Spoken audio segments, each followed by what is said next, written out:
మనం ఇక్కడ వచ్చిన తర్వాత వీలైనంత వరకు స్టేజ్ ఫియర్ రిడ్యూస్ చేసుకున్నాం. మనకు ఎంత భయం తగ్గుతుందో అన్ని థాట్స్ వస్తాయి. అంత థాట్స్లో మనం జీవించి చెప్పగలుగుతాం. ఇది మాత్రం ప్రాక్టికల్గా నేను చెప్పగలుగుతున్నాను. ఫస్ట్ రోజు నేను ఇక్కడ వచ్చినప్పుడు నేను ఏం మాట్లాడలేకపోయాను. నాకు ఎంతో చెప్పాలనేది ఉండే, కానీ అది కూడా చెప్పలేకపోయాను. ఆ రోజుకి ఈ రోజుకు చాలా భయం తగ్గింది.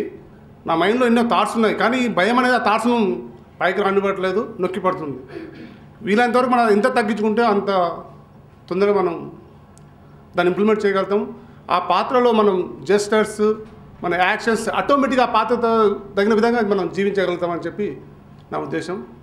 ఇది చాలా రియల్ లైఫ్లో మన సమాజంలో మనం మనిషిగా బతకడానికి ఎంతో ఉపయోగపడుతుంది. ఇది దీంతో పాటు మొరల్ చాలా నేర్చుకున్నాం. మన కొలీగ్స్ ద్వారా ద్వారా కూడా చాలా నేర్చుకున్నాం. మీ అందరికీ మరోసారి ధన్యవాదాలు చేస్తూ ముగిస్తున్నాం.